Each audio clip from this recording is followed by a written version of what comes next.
Assalamu alaikum. Welcome everybody, and thank you for joining our webinar here. Another webinar in a continuing series that is being sponsored by CIOGC's Anti-Racism Task Force. Fundamentally, the program here, we're bringing a number of panelists being led and orchestrated by Islamic Network Group, and they will share and discuss this in terms of systemic racism and inclusion. So let me now turn the platform over to the coordinator for our awareness series, Imam Charles Muhammad. Brother Muhammad. Thank you, Brother Abdullah Mitchell. And I'd like to open up with an opening dua, and I will recite the opening surah of the Quran for the sake of time in English. In Allah's name, the merciful benefactor, the merciful redeemer. Praise be to Allah, Lord, guardian evolver, cherisher, sustainer of all the worlds, most gracious, most compassionate, master and sole judge on the day of judgment. Thee alone we worship, and thy aid we seek. Guide us on the straight path, the way of those upon whom thou hast bestowed thy grace, those who do not incur thy wrath, and who go not astray. Ameen. I'd like to welcome everyone and thank you for joining us for this very important and one of our series of webinars and workshops that we've been doing. And we have roundtables as well. As part of the Anti-Racism Task Force for the Council of Islamic Organizations of Greater Chicago, I'm serving as the Community Awareness Coordinator. So this is part of our series of community awareness for our community and for the broader society. So we thank you for joining us to examine and finding ways to confront and combat the problems with systemic racism and bigotry throughout our society, as well as within our own ranks. So this is part of an ongoing campaign. The Anti-Racism Task Force was formed in the late summer of 2020, largely as was sparked by many people around the world. The insidious nature of the racism that is experienced, particularly here in America, was highlighted by the very excruciating witnessing of the murder of George Floyd.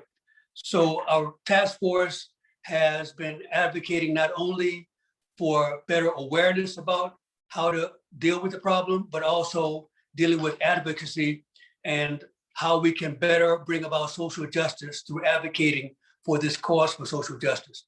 And we also have community programs. So we have service projects that we have extended into the broader community to help on behalf of the Council of Islamic Organizations to advance programs and projects that will bring about better conditions to help serve the cause for social justice. So with that said, I'd like to thank Sister Maha and the team at Islamic Networks Group for joining us for this particular presentation this evening. We're looking forward to this presentation, and they will explain to you more through the facilitator and the presenters for an excellent panel. So I would like to turn it over at this time to our facilitator, Sister Rahima. Awesome. Thank you so much, Imam Charles. Thank you, everyone, for attending. Greetings of peace. Welcome to our Intercultural Speakers Bureau program this evening. Today's event is organized by Islamic Networks Group, also known as ING, which is a peace-building organization that provides education and engagement opportunities that foster understanding of Muslims and other misunderstood groups to promote harmony among all people, in partnership with the Council of Islamic Organizations of Greater Chicago. Founded in 1993, ING and its affiliates around the country reach millions of individuals and hundreds of groups a year at the grassroots level by building relationships, understanding, and peaceful communities of all types and backgrounds through our many programs. The program we have brought to you all today is, as I mentioned, the Intercultural Speakers Bureau, which works to counter racism across racial, ethnic, and religious lines by bringing together speakers from marginalized communities Experiencing Hate, to discuss how narratives about different peoples were formed and framed in history, embedded in culture through education and the media, and in turn became the institutional racism we now see in government policies and other systems in our society. Today, we have a panel of esteemed speakers who will each discuss the historical and modern day manifestations of implicit bias and systemic racism that their community faces, and then we will transition to Q&A with you all.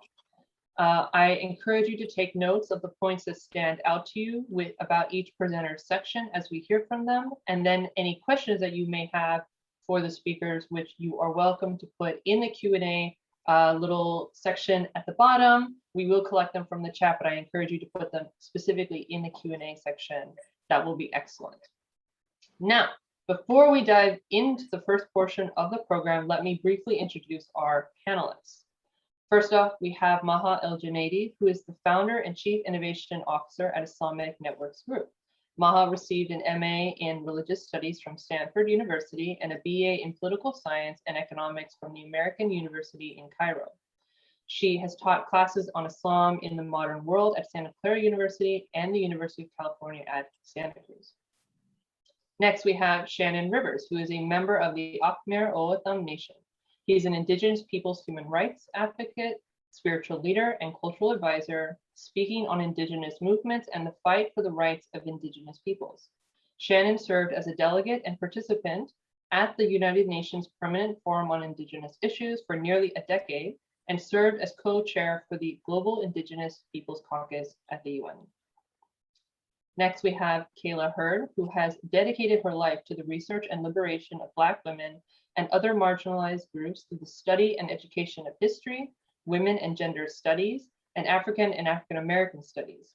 She currently works as a high school social studies teacher in Houston, Texas, and creates scholarship that challenges oppression and inequality. Next, we hear from Daisy Kim, who is an Asian American Studies and Race and Cultural Studies educator at the university and community levels. She is also a diversity, equity, and inclusion curriculum developer and educator with a commitment to social and organizational change. Next, we have Rabbi Amy Albert, who is the first woman ordained as a conservative rabbi and serves as a spiritual director, kindness coach, and peace and justice educator.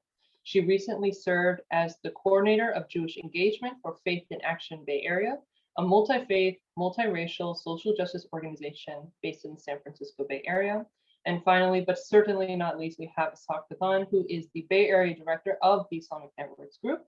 In 2019, Ishaq was an Interfaith Youth Core Innovation Fellow, supporting Muslim, Jewish, and Sikh teens to raise awareness on Islamophobia, anti-Semitism, and anti-Sikh bigotry in their schools. Now that we have had a chance to meet all of our panelists, let's transition to hearing from them. First off, we will hear from Maha El-Junaidi on the history of narrative formation. Thank you so much, Rahime. I also wanted to introduce Tabassum Halim, the new CEO of the organization, who's actually based in Chicago. She is also here with us in the red top. And so thank you and for coming, Tabassum, and welcome also. So with that, let's go ahead and get started. I'm actually going to be using slides for my part, and Ishaq is going to help me with that. And we're going to begin with just talking about the context of the panel. And this panel is essentially a mini ethnic studies course. The context is continued racism and bigotry against not just Muslims and Jews, but also against Indigenous peoples, African Americans, Asians, Latinx, and other groups in the country. The past few years have seen a rise in hate crimes against all minorities. In 2019, which is the last year that we have good numbers, 60% of the hate crimes were motivated by race, ethnicity, and nearly half were anti-Black. 20% of hate crimes were motivated by religion, with 60% anti-Jewish and 16% anti-Muslim and Arab. Next slide. So despite major advances following the civil rights movement, and regardless of how well educated you are, the type of profession you have, or even status in society, racism continues towards certain groups where it's no longer possible, for example, to address and dismantle Islamophobia or anti-Muslim bigotry without addressing and dismantling bias and racism towards Jews, towards African Americans, Asians, Hispanics, and Indigenous people. Why? Because all of these various forms of bigotry are interconnected and have a common root in our nation's history. Likewise, we can't hope to counter and dismantle Islamophobia without countering and dismantling other forms of bigotry, working together as white, Black, and brown peoples. Muslim fate, in other words, lies alongside the fate of other marginalized communities. So let's first take a look at how we got to the present situation. Next slide. Because the answer to how we end structural racism must start with its roots in history. Any physician watching this webinar understands this point, that you cure a disease by finding its source. So let's look at the source. Next slide. The historical roots of racism are found in colonialism, which led to racialization and eventually internalization that create and ultimately seals in what we call structural racism that we have today in the United States. Let's take a look at European colonialism first. Next slide. And we're talking about European colonialism by the countries that we have on the screen. Next slide. European colonialism begins in the 15th century with the so-called Age of Discovery and ends with in the mid-20th century when most colonized nations gained independence. Colonial powers used various justifications for colonization, including, and probably most importantly, the 1493 papal bull issued by Pope Alexander, which asserted Christian rights to colonize, enslave, and convert not just Native people in the Americas, but also promoted Christian domination over non-Western nations. In the United States, it was the inspiration for Manifest Destiny, which is the 19th century belief that American settlers were divinely destined to expand across the continent. Next slide. When Europeans began colonizing the rest of the non-white world, there had three main motivations. One was access to resources. Two was spreading Christianity, evangelism. And three, gaining power over each other because European countries were in competition with each other.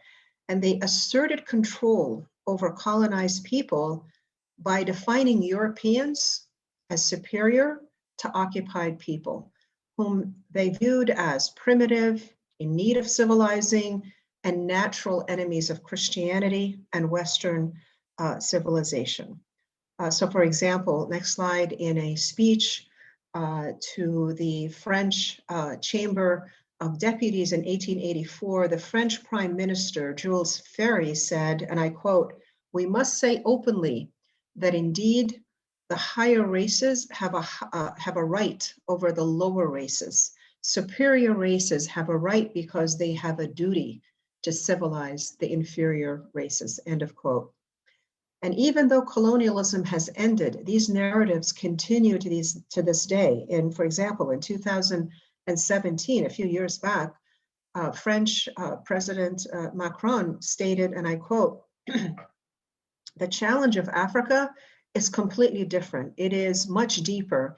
It is civilizational today," end of quote.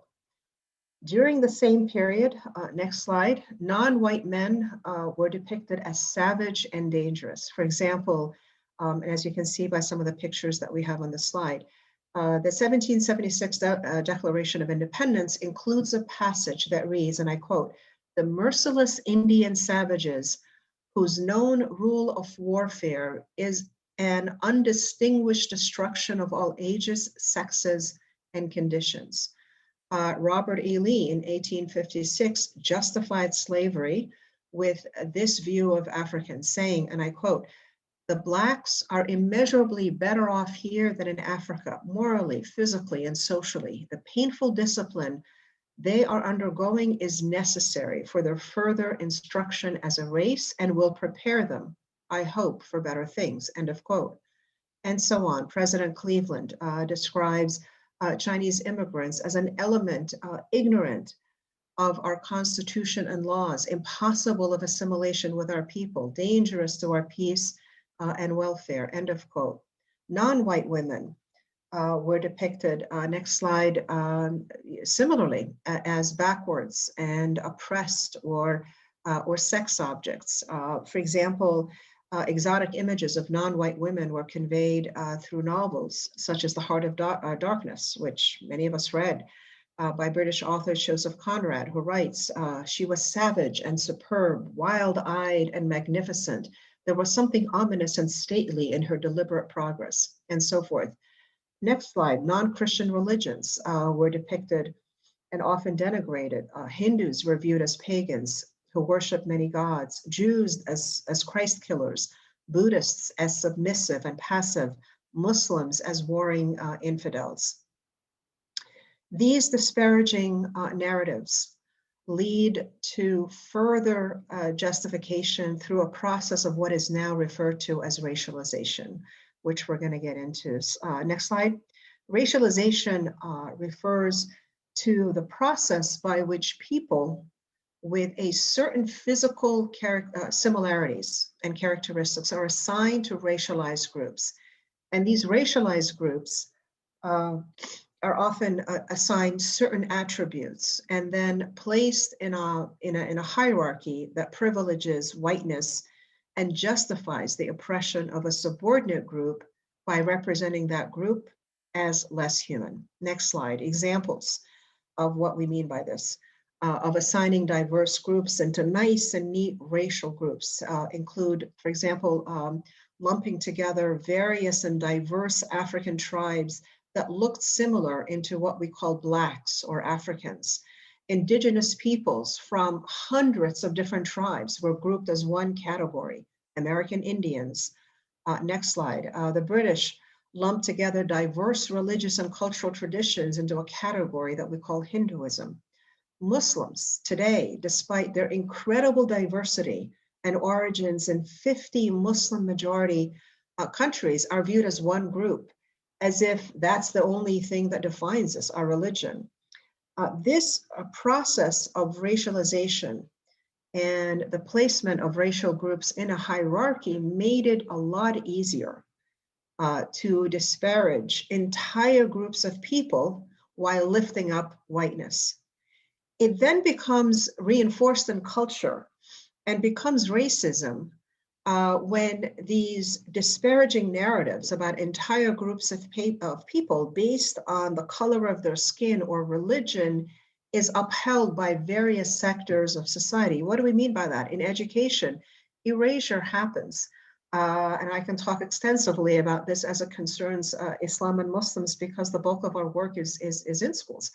Erasure happens where history is taught from a Western perspective, thereby diminishing or entirely erasing the stories and contributions of non-Westerners.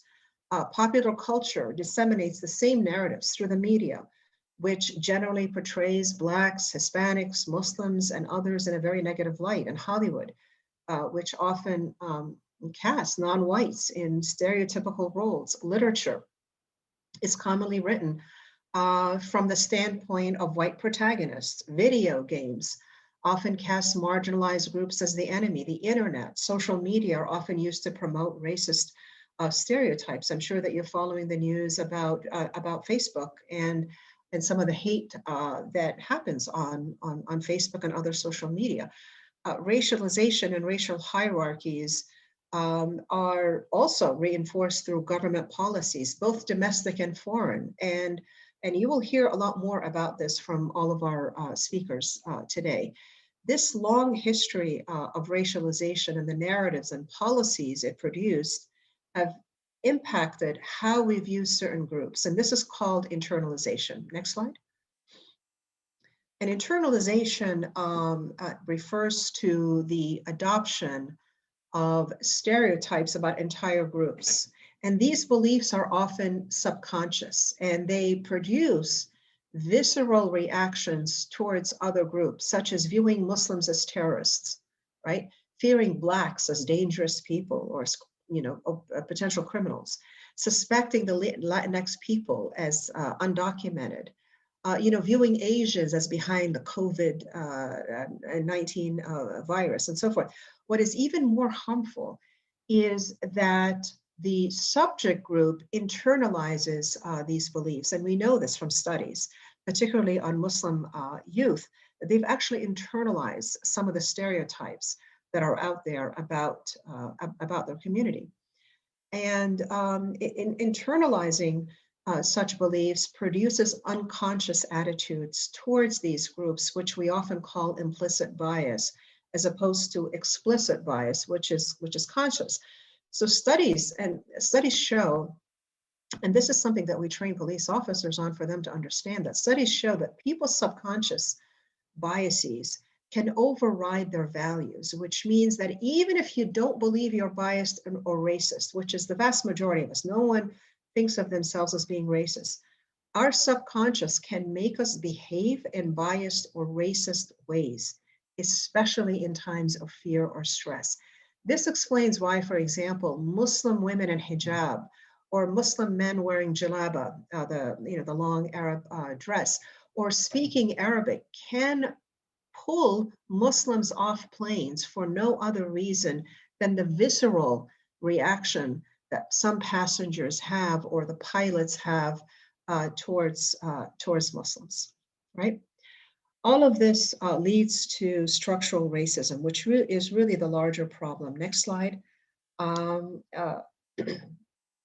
implicit bias contributes to structural racism by reinforcing it through the actions of ordinary people, right? It stands to this day because we are contributing to it. Structural racism imposes oppressive or negative conditions on racial or ethnic groups. So it's very difficult for any member of the group to escape the impact of racism. And unlike individual racism, institutional racism negatively affects people on a large scale. Next slide. Structural racism creates a vicious cycle which keeps certain groups excluded from privileges. So minorities are often treated unequally, for example, in housing, in education, in employment, in wealth, domestic and foreign policies, in criminal justice system, in healthcare, and so forth, and so forth. Bias policies such as the war on drugs, the war on terror, do you remember that? ICE raids and deportations, and the former policy called the Muslim ban all have adverse effects on these populations. So in summary, and I will close with this, despite major civil rights, educational and professional advances, non-whites continue to be racially profiled. I can become the president of the United States and I can still be racially profiled in airports, regardless of my educational degrees or how much money I make. And that is the problem, right?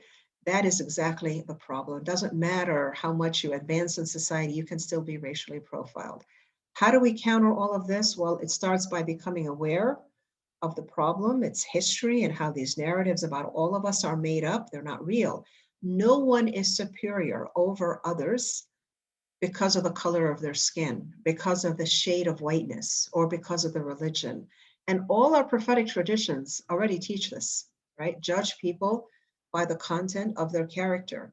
But until we educate the public more fully about what I just introduced, we will continue to only aspire to be prophetic in our actions, but not really know how to dismantle the problem of racism. So I will stop here for the other speakers to continue.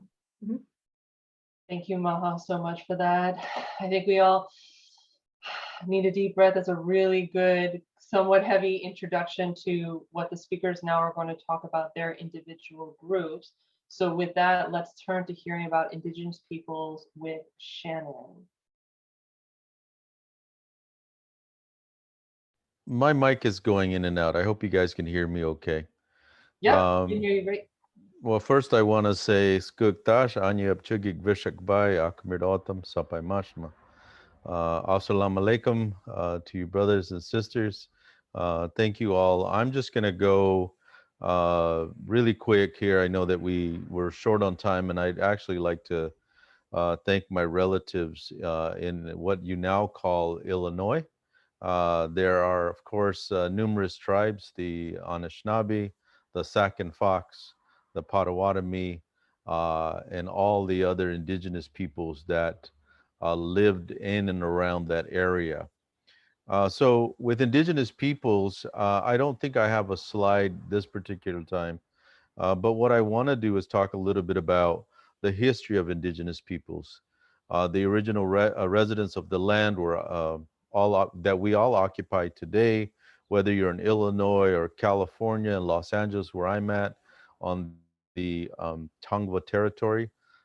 We have indigenous peoples have suffered continuous warfare, displacement, and oppression since 1492. And since the arrival of the Europeans, we were subject and still subject to ongoing violence, killings, and massacres of entire tribes. In fact, if you look at Illinois specifically, there was a tribe called the Illinois that were there. They No one knows if they just merged into other nations and tribes within that area, but many of them have vanished, especially on that side of the Mississippi or east of the Mississippi. We know that many indigenous peoples were killed off and by entire tribes, by the governments, by the federal government, and of course in the early onset of settler colonialist. The view for them was that we were uncivilized, that we were we needed to be converted to Christianity and Catholicism. Um, they spread unfamiliar diseases to us. In fact, if you look at COVID today, COVID has devastated many different tribes and nations, especially here in the southwest of Arizona, South Dakota, and many places that we see here in Southern California or in California. So, where bodies were unfamiliar to these diseases, and I always argue that we suffer from many pandemics and epidemics, and a lot of that is the racism that you see today. Uh, there are there were over about 370 treaties. Of course, they were all broken since the founding of the America or the United States. The Indian Removal Act removed many of our people, especially the Navajo and the Cherokee or the Selagi from North Carolina and South Carolina to the territories in Oklahoma. These forced removals took place between 1830, and 1850. During that time, tens of thousands of indigenous peoples died. Women and children were forced to march in harsh conditions. With the Cherokee, of course, it was the Trail of Tears. With the Navajo Nation, it was the Long Walk. Uh, Maha had mentioned a little bit about stereotypes. We often see this quite often through Hollywood, the relationship with Pocahontas, that is she is sexualized. And if you know the history of Pohontuan and Pocahontas, is people is that she was probably very young, and of course taken into slavery by white settler colonialists. So what we see then is structural racism ongoing today, from stereotypes and racism that still impacts our people today. If you look at tribal lands across the Southwest, Navajo Nation was ground zero for uranium mining. Today, I know that in Minneapolis and throughout Chicago or Illinois, is they're fighting Line 3, the pipeline that is running through indigenous people's lands. So we see this quite often. It's continuation. We face a multitude of issues: deep poverty, malnutrition, lack of water, good soil, the low quality healthcare and education. Those are just, I grew up on a reservation, and I grew up extremely, extremely poor. Uh, Luckily, today I have a master's degree, and I went to school, and I went to the Western education, but most indigenous peoples do. We moved off the reservation. About uh, a good 70% of us live off the reservation, but what's left behind is poverty and destruction. Mostly we leave because we're trying to seek a better economic life. And unfortunately, that's not always the case for many indigenous peoples. During the 1950s and 60s, there was a Relocation Act that forced indigenous peoples to large cities like Chicago, New York, Los Angeles, San Francisco, Portland, where we too blended into poor communities, mostly African American and Mexican American communities. A large uh, a large percentage of us continue to suffer from health disparities, and as I mentioned earlier, COVID took many of our indigenous peoples probably in if the numbers were correct, we know that it was 4 to 5 times higher than the national average. So that is a brief history, and I look forward to our conversations regarding indigenous peoples. And I think that the relationship that we have amongst one another is one. When we talk about settler colonialism, is today we as indigenous people still see it as extremely violent, uh, and controlling almost every aspects of our lives here in what we call the United States of America. So thank you all for having me, and I look forward to your questions. Thank you very much. Thank you so much, Shannon. Next, we are going to turn to Kayla.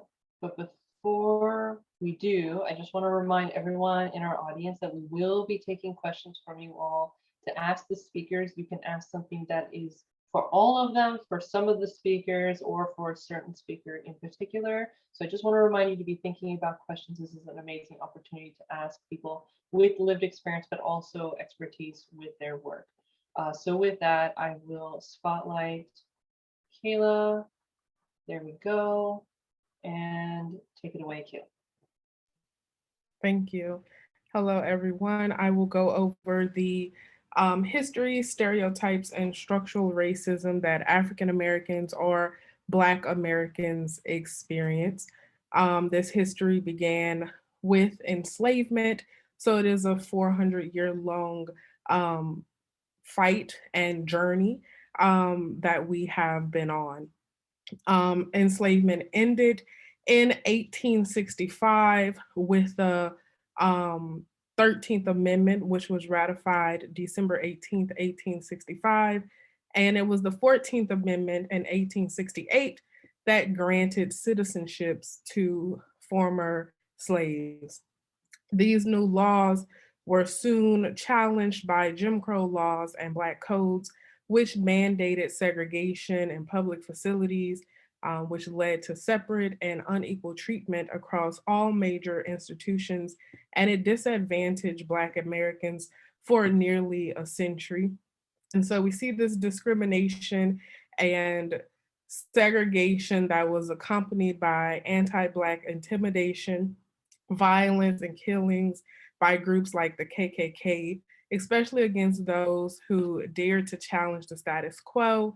And then years of protests by Black Americans and their allies during the civil rights movements in the 1950s and early 1960s finally resulted in the passage of the Civil Rights Act of 1964, which banned discrimination in public accommodations, employment, and other areas, but that did not prevent the stereotypes which we are faced with still today.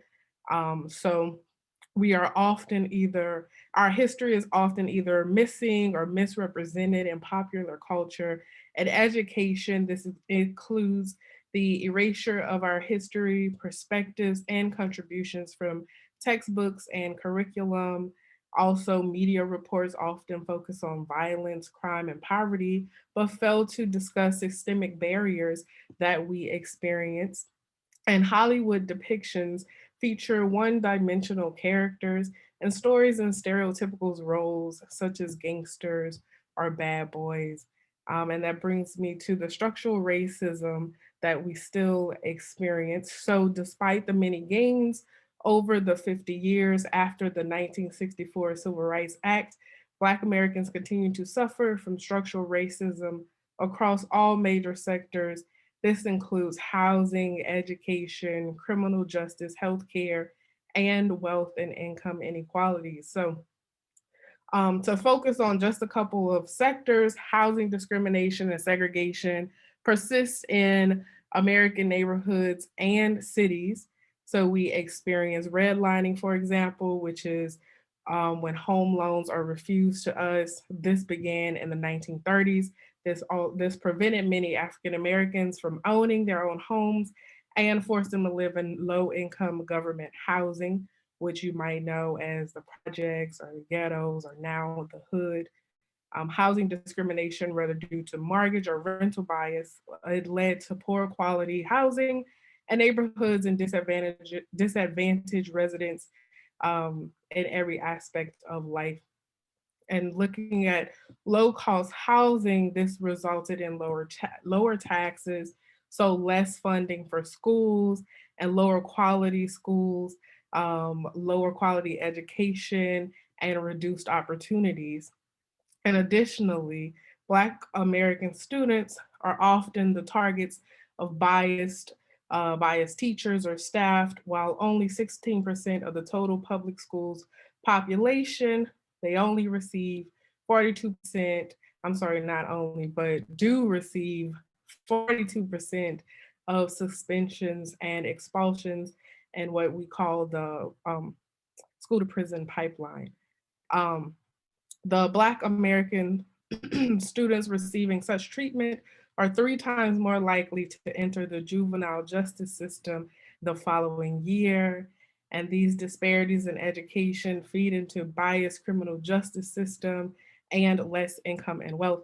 And so this history that we have with enslavement and white supremacy has led to the different stereotypes that we are faced with today and the structural racism that really keeps us marginalized.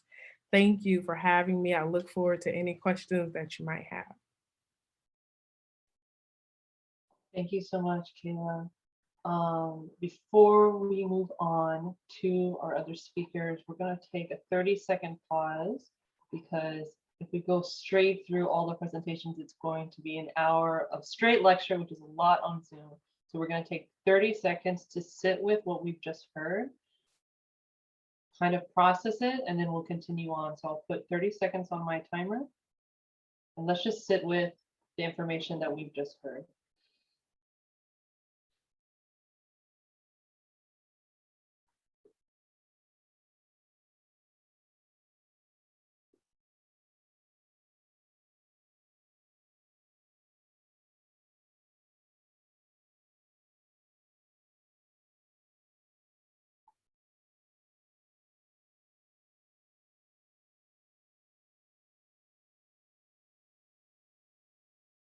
Excellent. Hopefully that gives everyone's brain some time to process. And now let's continue. Next, we are going to hear from Daisy Kim about Asian Americans. So I will replace the spotlight and take it away, Daisy.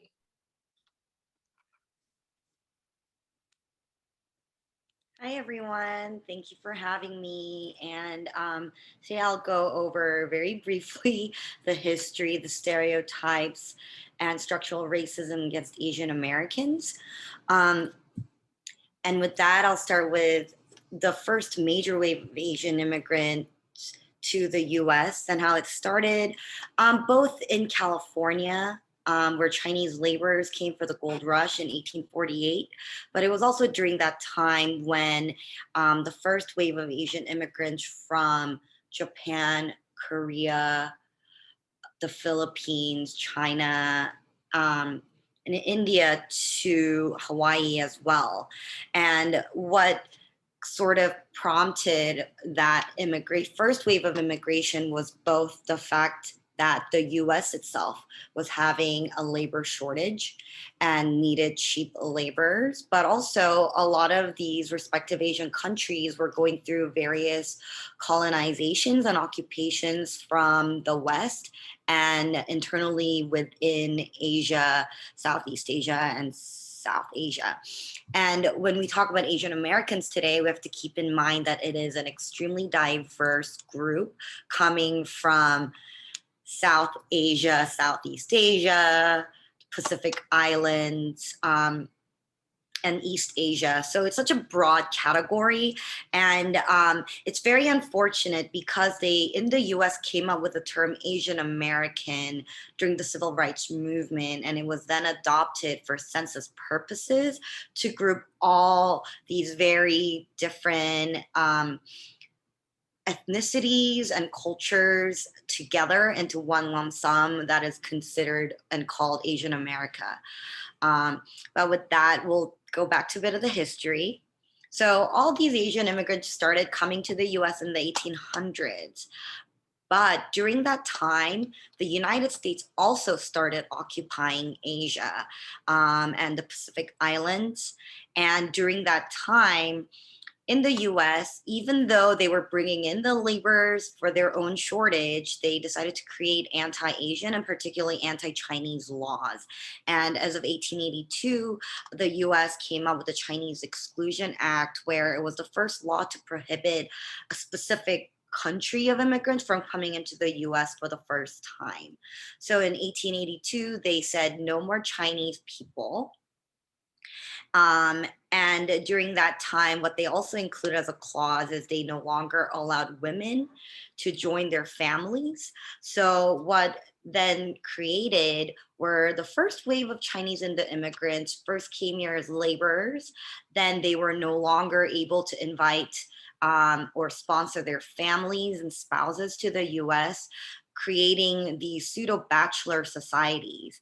And that kind of then added on to creating stereotypes of Asian men as being asexual and unassimilable, and all these other stereotypes started getting invented against the Chinese and Asians since the late 1800s.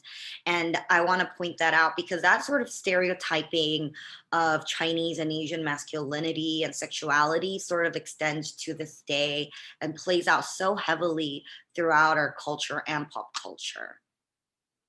So after 1882's Chinese Exclusion Act, we continued having new waves of Asian immigrants in the late 19th and 20th century from all across the different aspects of Asia. But what's important is to look at it country by country. And for the sake of time, I'll just give a few examples. So in the case of the Philippines, the US after the American-Spanish War sort of occupied the Philippines for almost 50 years. With the case of Korea, during the North Korea and South Korean conflict, the US also then started occupying Korea since the late 1940s, and they're still there with a huge military presence. And we, at least in Asia, look at that as like pseudo neo-colonialism, imperialism of these countries. And you also then have other countries such in the Southeast Asia, such as Vietnam and Cambodia and Laos, where during the Cold War and because of the Cold War, many of the people of Vietnam, Cambodia, and Laos were sort of forced to pick between fighting with the US or with Russia.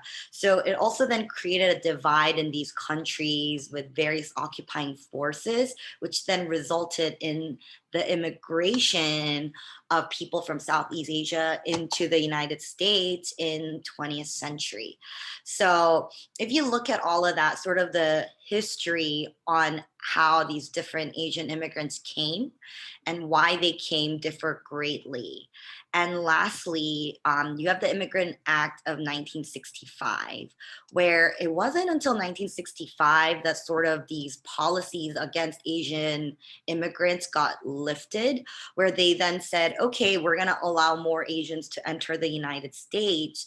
But what happened was the US was very specific about giving preferential immigrant sort of visas and treatment to only certain Asians from entering. So you have a huge then this wave of Asian immigrants that came with advanced degrees in STEM.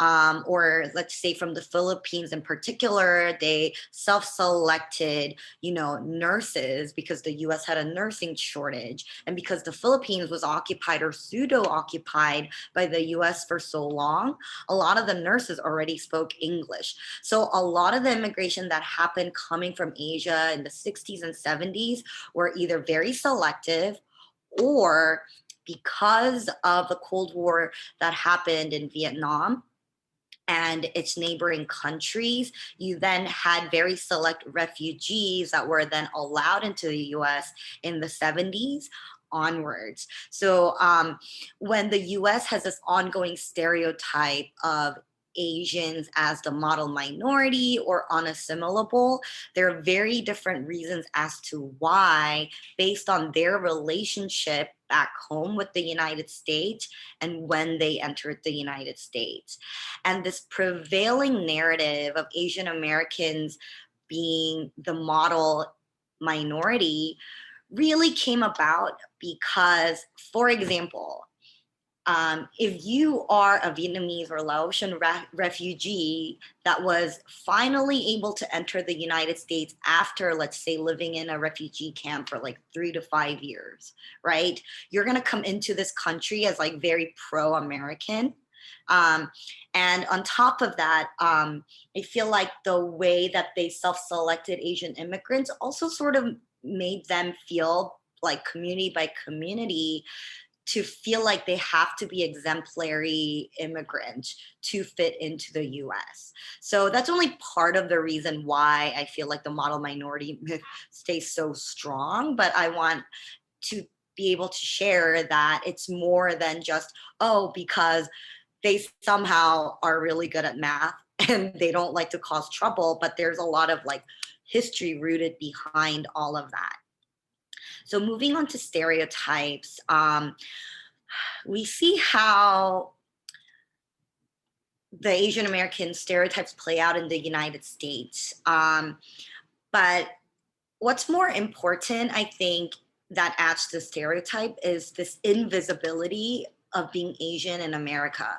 So until the very recent mainstream blockbuster that happened with an all or majority Asian cast called Crazy Rich Asians, the last time they had an actual mainstream film with an all Asian and Asian American cast was 20 years ago, before Crazy Rich Asians, and it was called The Joy Luck Club, based on Amy Tan's novel. So 20 years is a really long time to not get representation by mainstream media. So I feel like the stereotype is one, either negative, or I think what's even more powerful and negative is this absence and this idea of invisibility, and not just having a space, not being able to be, be shared. So that's why I feel like the prevailing stereotype is Asian Americans having this fragile citizenship in the US, and that truly adds to where they stand in terms of them being to be full Americans. And lastly, I want to talk about structural racism. So in addition to all the policies that had excluded Asian Americans, with COVID-19, the hate crimes against Asian Americans rose anywhere from 160% to 600%, depending on where you live in the United States. And I feel like because of this 200 plus year of invisibility of or so of Asian Americans by mainstream media, that even though hate crimes do occur against Asian Americans, so few of that actually gets covered by news media. And what's more important is it's really hard to make the case that a lot of these attacks made against Asian Americans are either hate crimes. And also internally as a community, a lot of Asian Americans feel like they don't have a voice or feel like they have the right way to even file hate crimes with the police force and whatnot, because that relationship never really existed between law enforcement and the Asian American communities. So I know we're out of time, so I'll wrap it up there. And thank you so much for having me. And I look forward to your questions after this. Thank you so much, Daisy. Awesome. We are going to now turn to Rabbi Amy. We have 2 more presentation sections, so just want to remind everyone, if they have any questions for our esteemed speakers, to make sure to put it in the Q&A section down next to the chat, and we will ask the speakers after this. But with that, we'll turn to Rabbi Amy. Assalamu alaikum. So wonderful to be with all of you tonight, with my fellow panelists and with this wonderful organization. So my task is to talk about anti-Semitism, which refers to prejudice and discrimination against Jews, both as individuals and as a group. It can be helpful to think about anti-Semitism as having evolved through history in 3 overlapping stages. First, religious anti-Semitism, and then economic anti-Semitism, and then racial anti-Semitism. This typology can help us make sense of the ways in which what some people call the virus of anti-Semitism morphs and changes through time. A very quick history. Anti-Jewish sentiment began in the New Testament, but anti-Semitism emerged as a system when Christianity became the religion of the Roman Empire in the 4th century. As Christian hegemony solidified, Jews came to be hated for not accepting Jesus and even for killing Jesus, though in fact he was executed by the Romans. Religious anti-Semitism manifested in regular episodes of violence throughout the Middle Ages, especially in Christian Europe, such as the 11th century looting, rape, and massacre of Jewish communities by crusaders on their way to fight Muslims, or in the 14th century when Jews were blamed for the bubonic plague, and many, many, many other examples, unfortunately too numerous to name. In Christian Europe in the Middle Ages, there came to be an economic form of anti-Semitism. Jews were prohibited from owning land and prohibited from participating in a range of occupations, leading many to find work in hated financial professions, such as money lending. This in turn led to the stereotype of Jews as rich, greedy, and hateful. In 19th century Europe, and this speaks to the racial dimension, a German anti-Semite, of course, Jews are not a race. Jews come from, all over the world. I mean, we all know that racism is invented, but Jews are from all over the world. But a German anti-Semite first coined the term anti-Semitism, an expression of an emerging narrative that was new, that Jews were a race to be hated, discriminated against, and massacred. As millions of Jews from Europe came to the US in the late 19th and early 20th century, fleeing persecution, they faced discrimination in the US as well. Well past the middle of the 20th century, Jews were restricted from living in certain neighborhoods, attending certain schools, and participating in certain professions. I just recently heard of signs in the Baltimore area in the 1950s, not so long ago for people as old as I am, warning no Blacks, dogs, or Jews. The Nazi Holocaust, of course, was the culmination of racial anti-Semitism, resulting in the systematic murder of 6 million Jews. Stereotypes of anti-Semitism are many. Jews are often demonized in popular culture as having immense wealth and power, and are blamed for global events, including absurdly 9/11 and COVID-19. Oddly, Jews have long been vilified both as allies of global economic elites on the one hand and as communists on the other. Religious anti-Semitism still arises in American popular culture, as in the recent film The Passion of the Christ by Mel Gibson, which portrays with great passion the false narrative of Jews killing Jesus that had long been repudiated by scholars. Literature that everyone reads in schools and colleges with anti-Semitic representations, including, to name just one example, Oliver Twist by Charles Dickens, playing on the medieval image of the Jew as rich, greedy, devious, and cruel, and having a big hooked nose. To think about structural racism vis-a-vis anti-Semitism, it is important to remember that only approximately 85% of the Jews in the US are white. 15% of the Jews in the US are not white by any measure. But those Jews who are white since the latter part of the 20th century have gradually been given privileges as if they were white. And nonetheless, anti-Semitism remains a central part of the ideology of current white nationalist movements, which are on the rise in the US today, as you all know. For more information on this complex piece of ideology, I recommend the work of Eric Ward. This ideology has linked Jews with people of color as the villains in the so-called Great Replacement theory of white supremacists, hence the swastikas and chants of Jews will not replace us at the 2017 Charlottesville rally, and Camp Auschwitz t-shirts at the January 6th riot. Anti-Semitism has spiked since 2016, often linked to anti-immigrant settlement sentiment, resulting in the bullying of Jewish students, vandalism at synagogues, street attacks on visibly identifiable Jews.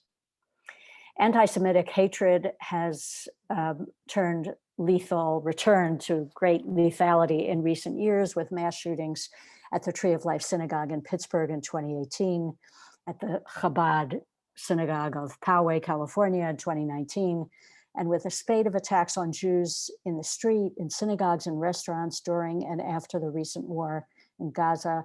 I hope this won't be too controversial, but whatever you believe about policies of the Israeli government, I hope that we can all agree that anger at such policies does not justify personal attacks on random Jews in America, on the streets of America.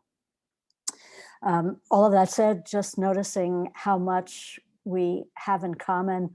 Maha cited those 2019 figures in which hate crimes against religion broke down to 60% against Jews and only 16% against Muslims. But in a real sense, the numbers don't matter. We are so much in this together. I very much look forward to questions and conversation.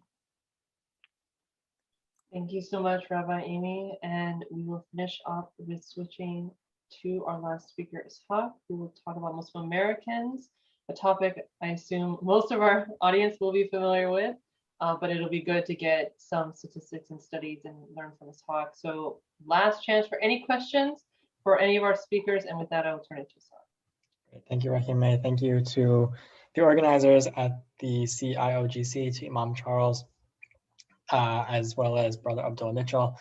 Thank you to everyone who's attending, and thank you to my panelists as well. It's really wonderful to be alongside panelists of diverse races and religions, to really situate all of our collective struggles with one another, in order to show that level of solidarity with these different communities as general marginalized communities.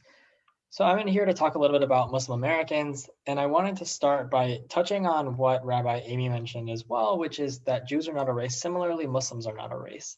It is something that Maha mentioned earlier when talking about racialization, that Muslims have been deliberately positioned as a monolithic entity in order to be labeled as inferior, as violent and sexist and things and stereotypes that I'll elaborate on in a bit.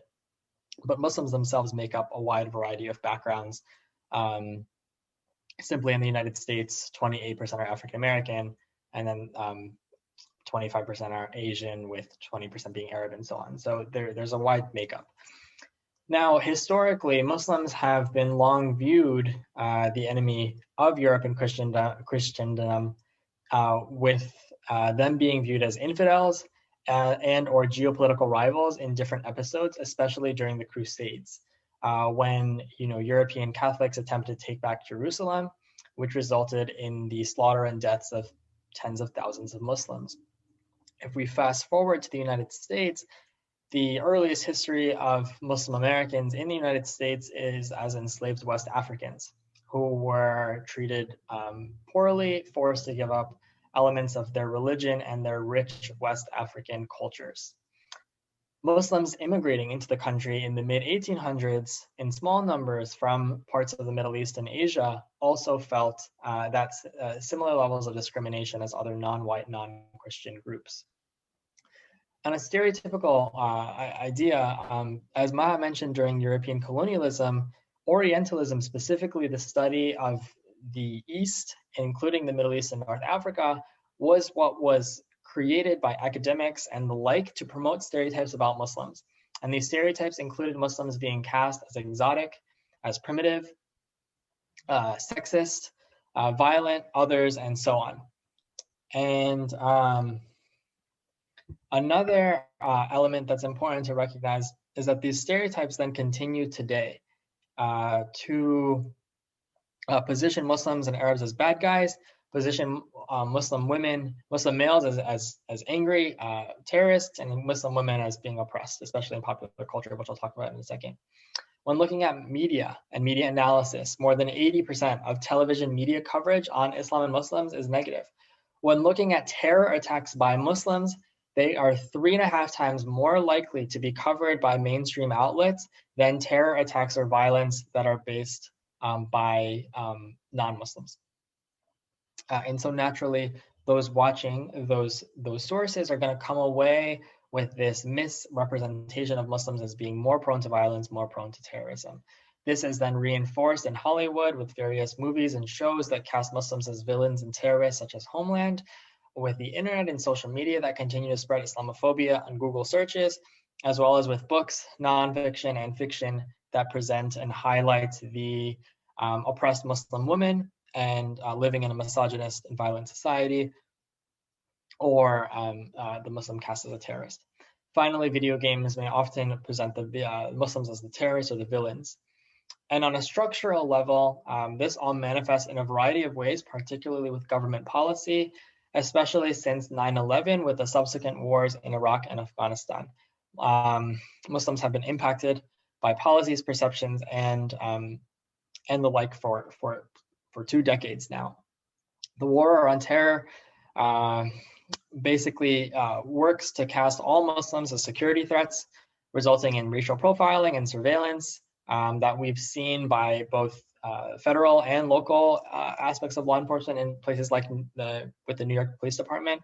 The 2017 travel ban, which fortunately was recently overturned, was rooted in anti-Muslim bigotry that prevented immigration to the United States from Muslim majority nations around the world.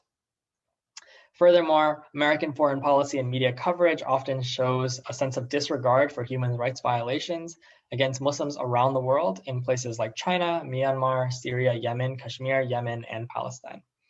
All of this contributes to a negative impact on public perceptions, where, in 2019, a poll found that only 15% of Americans have a favorable view of Islam, while 37% have an unfavorable view. Similarly, a 2017 poll found that 41% of Americans believe Islam encourages more violence than other faiths. And this has led to discrimination, where we see 60% of Muslims report religious discrimination, which is more than Jews, Catholics, and Protestants. And Muslims are more likely than other groups to experience religious discrimination in institutional settings, whether at the airport, with 44% of Muslims reporting discrimination compared to 5%, when applying for a job, when interacting with law enforcement, or when receiving healthcare. Finally, Muslim students themselves experience bullying at a rate twice the rate of the national average. So there's around half of Muslim students experience bullying.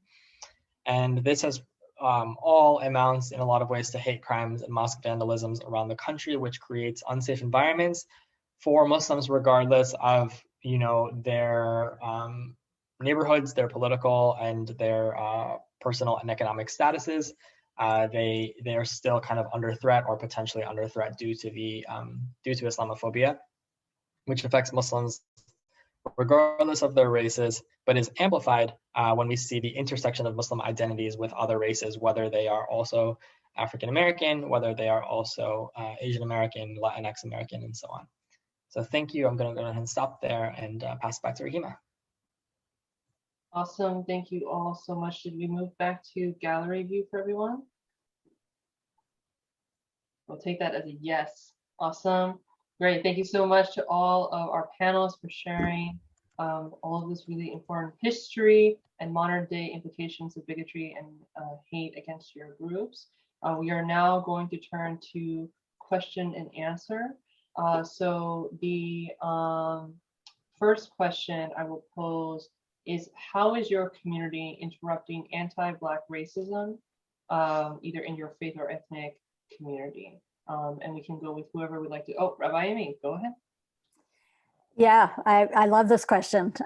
So trying to be brief, as some of you may know, there's a long history of white Jewish collaboration with the civil rights movement. Just Google Jews and the civil rights movement, you'll get lots and lots. The first, in the 50s and 60s. But I would say that maybe with the murder of Michael Brown in 2015, a whole new level of engagement began to develop among white Jews, and I would say, and then of course another level of awakening after the murder of George Floyd last year. So I would say that the work going on in the Jewish community involves a lot of internal education for white Jews in response to the call of African Americans in particular, saying, don't come to us for all your education, educate yourself. So there's a ton of internal education going on for and among white Jews, in many cases led by Jews of color.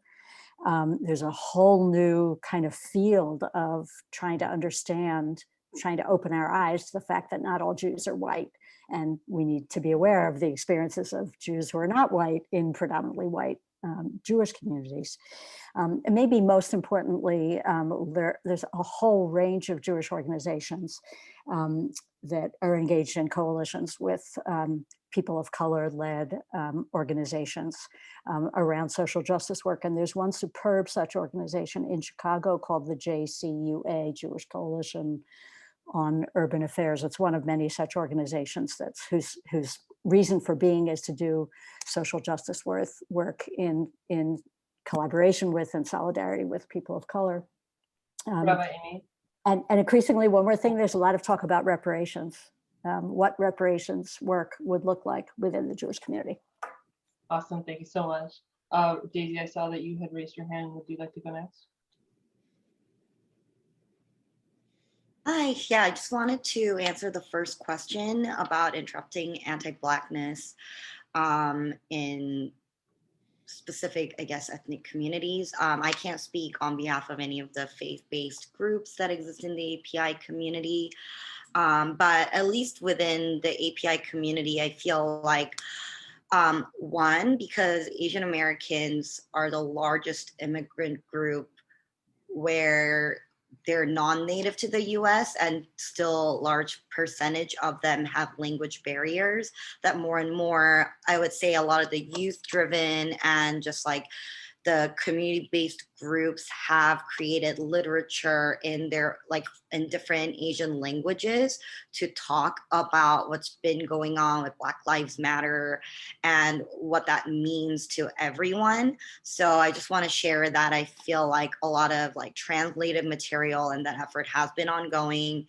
just like physical flyers when there's get out the vote or signing up people for the COVID vaccine. I always see, Asian American API community groups out there also talking to their own communities about anti-Blackness and Black Lives Matter and everything that's been going on around that. So I just want to share that that effort is ongoing. And if anything, in your own respective communities, try to reach out to other Asian orgs, because you'll most likely need an ally to help create, bilingual or multilingual material. And that would be the most effective. Just wanted to share that. Thank you. Thank you, Daisy. Maybe we can take one more speaker. Maha, I see you're off. Oh, or Ishaq, go ahead. I'll jump in for the first question, if you don't mind. So I think this is a wonderful question. I think when thinking about the Muslim community, it's first to recognize, first and foremost, that African Americans are 28% of the Muslim American community in the United States, so they're the majority. So they are the majority of Muslims in the United States. When looking at like non-Black Muslims, I think there's a lot that can be done to counter racism. I know that, I may be privy to as an Indian American Muslim, I may be privy to a conversation that an African American Muslim would not be privy to. And so it's my job in that conversation to step up and provide a sense of education to someone who might be misinformed and saying something that might be viewed as racist, to try to work with them to see a different perspective. Another thing is, as an organization, we did do a series last summer, which was focused primarily on intra-Muslim racism. I'll put the link in the chat so everyone can look at it, but there's a series of 5 webinars that first revolve around education surrounding the Muslim African American community and all of the richness that they have done both historically and at present in the United States. And then the last remaining webinars are all about what we can do to specifically counter racism in that community. But thank you. Awesome. Oh, Maha, I will ask you if you can answer, what would you think about slowly eliminating? Yes, that was somebody else asked. Hello? Maha, what would you think about slowly eliminating the word Islamophobia in favor of anti-Muslim discrimination? Yeah, I think there's room for both the term Islamophobia and anti-Muslim bigotry. The way that I've always used the term Islamophobia is to talk about the industry that we have that is depicted in the report by the Center for American Progress called Fear Incorporated, a 1.0 and 2.0. I think now they have 2 versions updates for that. I've always referred to Islamophobia as a movement or an industry that is creating vitriol against Muslims and Islam, and anti-Muslim bigotry would be the result or the consequences of Islamophobia. But I do think that it's important to use both and to keep it there, because I associate Islamophobia with something like anti-Semitism. It's the hate that is generated about Islam and Muslims. So I think there's room for both. Thanks, Shereen. If I could also chime in on that particular point, I really appreciate the nuance that we're looking at. And the first thing that came to my mind when Rabbi Amy pointed out about the history of anti-Semitism, and it seems like maybe unwittingly, the Jewish community has succumbed to a language that is described by people who are actually the enemies of Jewish faith. And so we use their language. And I think similarly, we're using the language of the oppressor people or the people who are against Islam, where they came up with the term Islamophobia, which it sounds like something that makes Islam something to be feared, when their real problem is with individual Muslims who maybe commit certain acts. So I think if we deal with anti-Muslim bashing, that kind of terminology will more accurately describe what it is that's going on, as opposed to picturing Islam as quote unquote phobic, something Islamophobic. Why did they just say Islamophobia? Because they made it rhyme with homophobia, which is something that is kind of like an unconscious bias or irrational bias against certain classes of people. So they kind of group us in a class and make it seem like everybody who subscribes to Islam should be feared, or Islam as a whole should be feared. No, that's a good point. And this is part of the reason why organizations like Muslim advocates have always advocated against using that term. We actually only use it because it's really part of the American vernacular now, and everyone can immediately associate, associate what this term means. And remember, phobia means something that's irrational. So I have a different opinion, on the term because, yeah, but it is very much part of the American vernacular, and I think, and it's easy to define it what it is. People see it as anti-Muslim bigotry, but I made the distinction between the two in terms of how I use it. And it's really become an academic term now, where scholars are studying Islamophobia. Yes, I agree. We have to deal with it because it's out there, but we try to tamp it down if we can. Yeah. Mm-hmm. Okay, wonderful. So we will take one last question, which I'm going to ask every speaker. If you can provide one thing that our audience can do, keeping in mind that we have a live audience, but also we will have a recorded audience to watch back later. What is one thing that their community can do to support, advocate, be an ally to your community? And I'm just gonna call names in the order of the screens for me. So Ishaq, you were the first screen. left, right. Oh, wow. Okay, so I think when it comes to one thing, it's important to recognize that with regards to Muslims, in a lot of ways, there are ways in which Muslims have been on the ends of facing sort of elements of bigotry, and then ways in which Muslims have internally, not recognized the differences between us and maybe challenged different, replicated some of those outside elements of racism internally. And so I think it's important for everyone, Muslims and the like, to be introspective and to recognize that there are elements where there's privilege and not privilege, and utilize those in the best ways possible. When we are in a position where someone else may be saying something or saying something discriminatory against Muslims, it's important for us to stand up and rely on the support of others. And when we see someone say something discriminatory against another group, or we see especially someone from Muslim religion, there are my own group saying something, it's important to also speak out against that. And kind of replicate the hadith from the Prophet saying, help your brother and help your Muslim brother in any time of need. And they said, how do you help your Muslim brother if he's doing something wrong?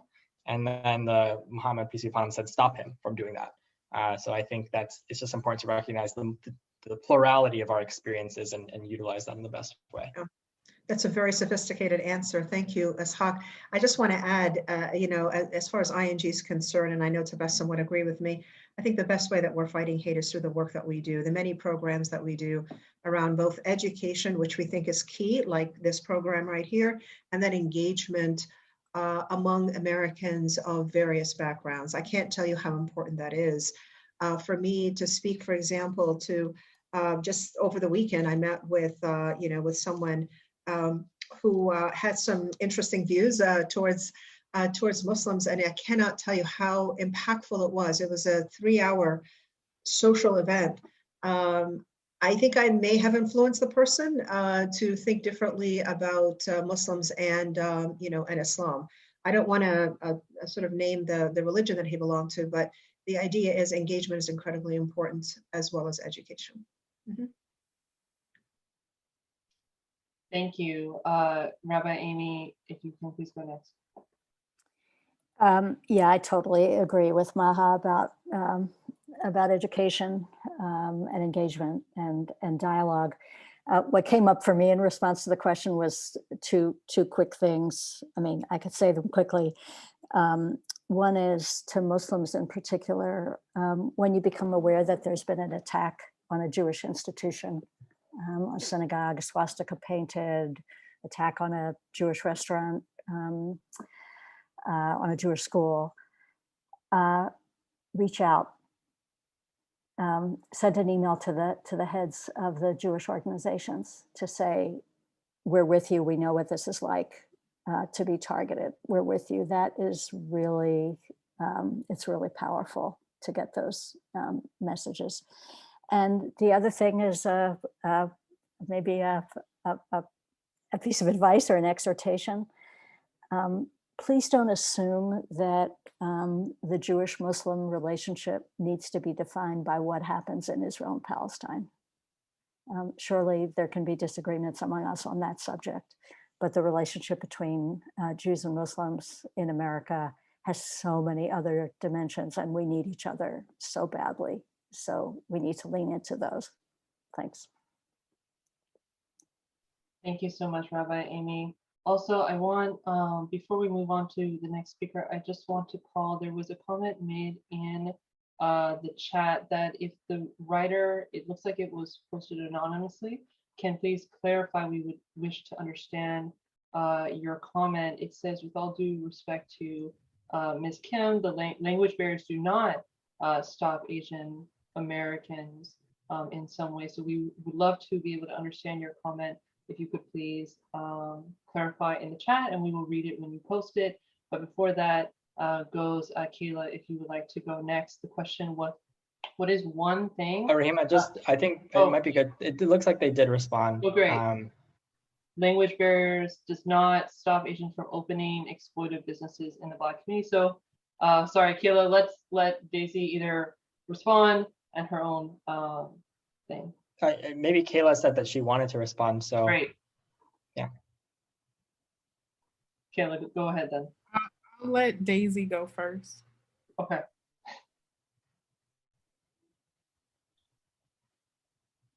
Daisy, would you like to just respond audio?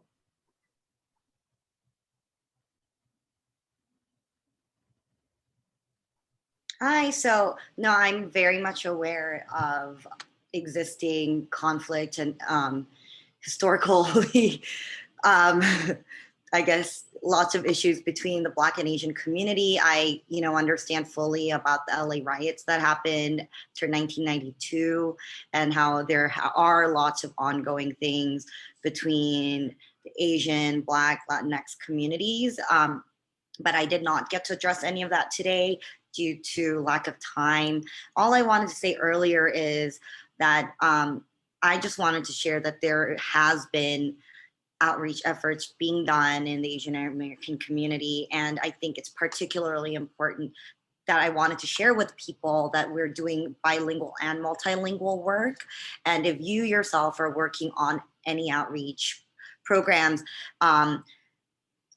that's one other way to be effective, is to work with groups that are already doing bilingual and multilingual work. Because even for me personally, I work with various community groups, but whether it's I then go to like a Korean American church or a Chinese Buddhist temple, that, there will be lots of constituents that don't speak English fluently. And those are the people that I particularly want to work with. So I wanted to share that, there are work being done, and just to be more effective, that I want to continue emphasizing that we should do more bilingual and multilingual outreach, and that doesn't excuse any of the other issues that have been ongoing. But I just wanted to just give that as an example to the first question that was posted in the room. Yeah, I appreciate it. I want Kyla to respond, but I also want to add something depending on what if Kyla's going to mention what I hope she'll mention. Go ahead, Kyla. Thank you.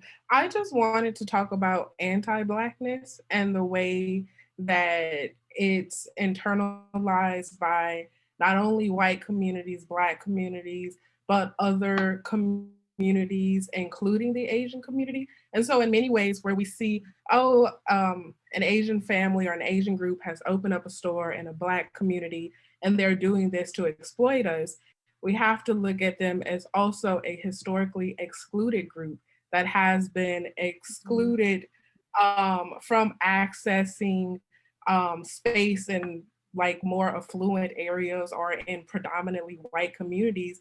And so they get what is kind of given to them in the same ways that we do.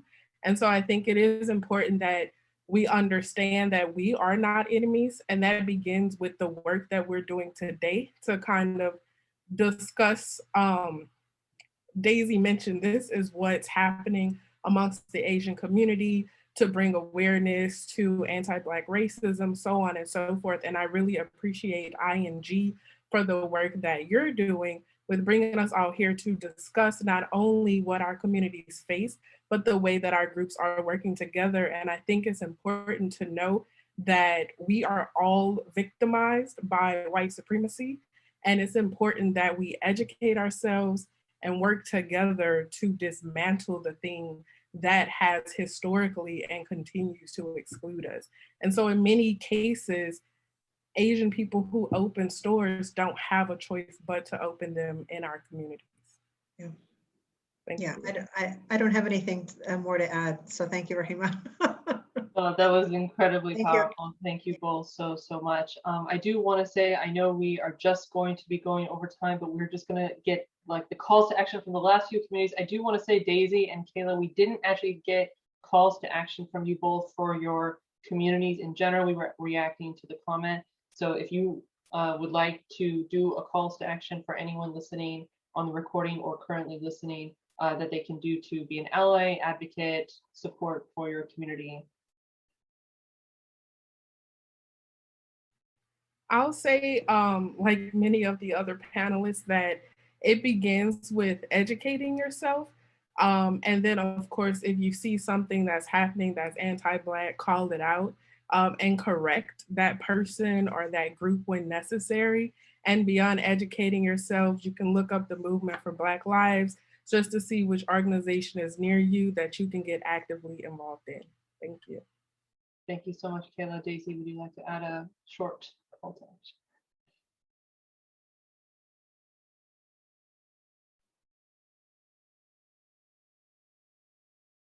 Daisy, would you like to do a short call to action for Asian Americans? I know you responded in general to the question. Yeah, but... sorry, I was typing. Okay, no, it's okay. It's okay. Hard.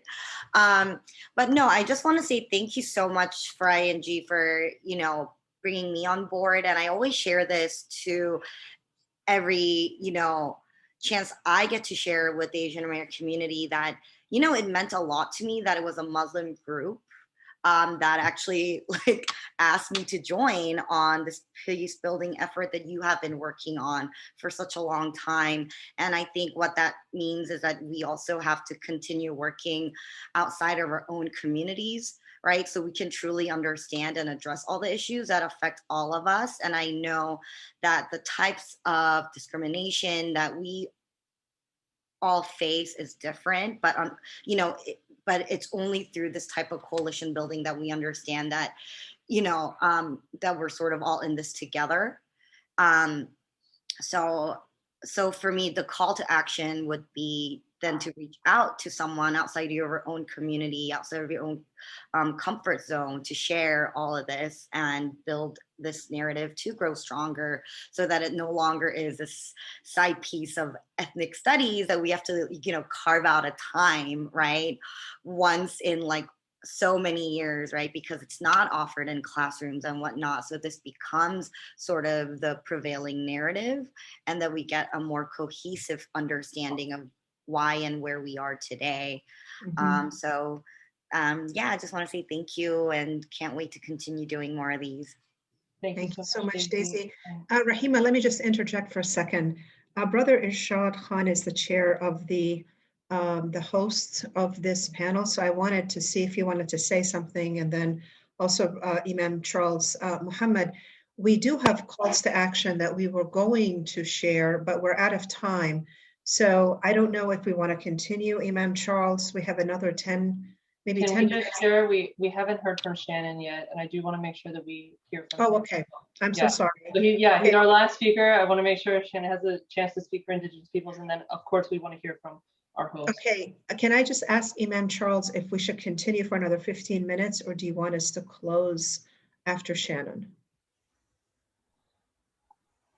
I'm sorry, Imam Charles, we cannot hear you. We can't hear you, you're on mute. No, Yes. you can Carry on. We still have a sizable amount of people still participating, so we should carry on.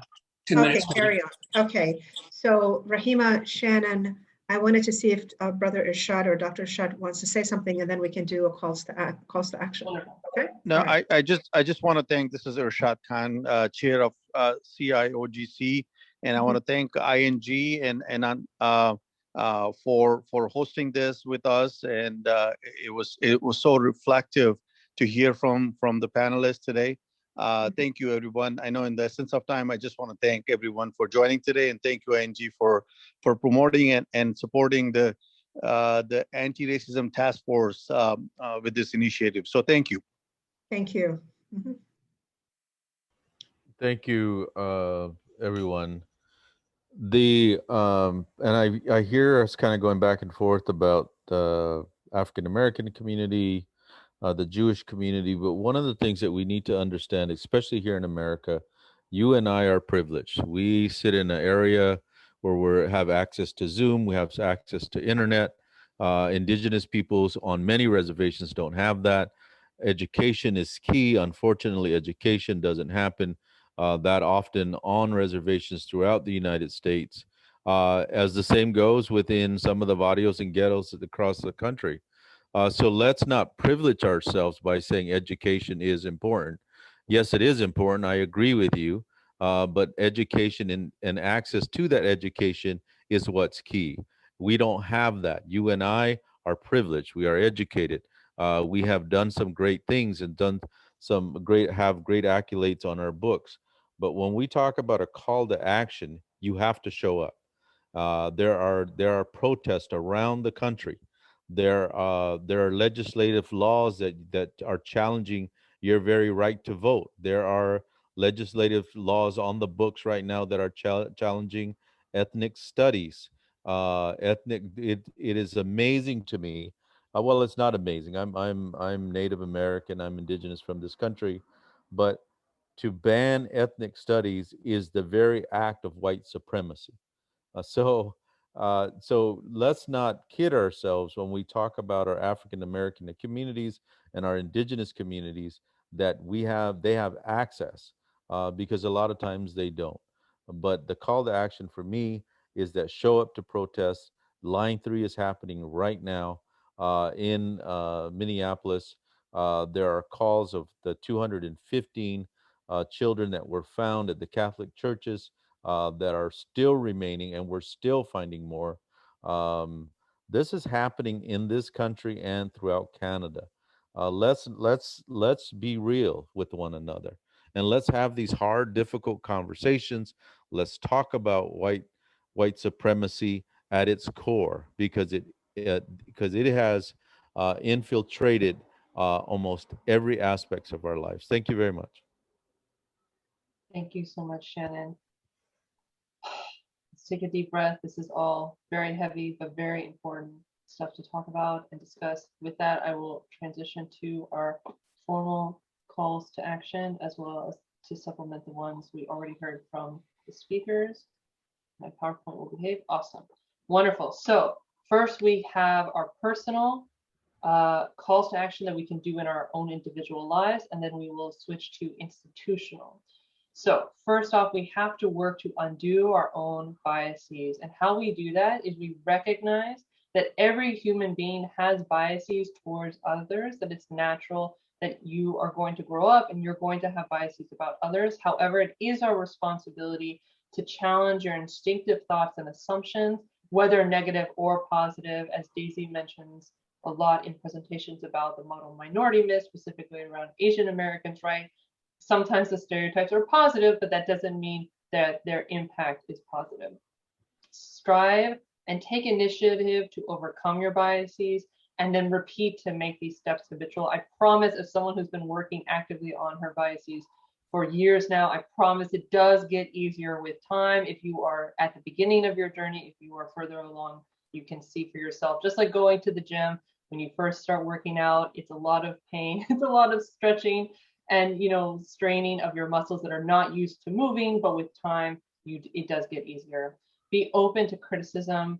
This means listening, apologize when necessary, avoid making excuses, and allow yourself to be held accountable, which of course for the Muslims listening, this is very much in alignment with our own faith. More personal calls to action include calling out bias when you see it, name it for what it is. Be an upstander, which means speaking up when you hear or witness bigotry. Don't allow the critique that you are being overly sensitive to phase you. That is often something, a way of pushing back for people who are very comfortable with being biased, will push back saying that it's just a joke, or, oh, you're being overly sensitive. So don't allow that to stop you. Practice calling yourself out and your friends despite their comfort level. Try to check in with classmates or coworkers or community members, whoever is around you, if you see that they are experiencing bullying or bigotry. Though make sure that you are asking how they want to be supported. Not everyone is the same. Some people will want to be supported a certain way, others another way. So try not to make assumptions. Intentionally engage people who are different from yourself. This is still very possible even with COVID, whether you are going back to in-person or you're staying more at home still, or whatever the case may be. There are virtual and in-person ways of joining different communities, joining community spaces to heal from the impact of bigotry, volunteer for community organizations. Again, there are virtual and in-person opportunities to do all of these things. So COVID is not an out for people. Continue educating yourself about these topics. And then switching to the institutional, you can promote training and education about implicit bias, including the trainings like the ones Islamic Networks Group puts on, like the ICSB.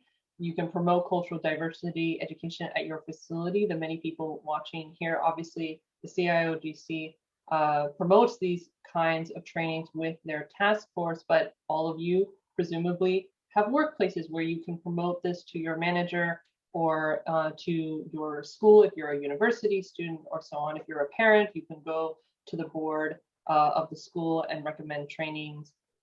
Continue conversations about the roots of racism in the United States and build community among people across differences. It's really important to build coalitions across communities. Name racism for what it is, regardless of the intent.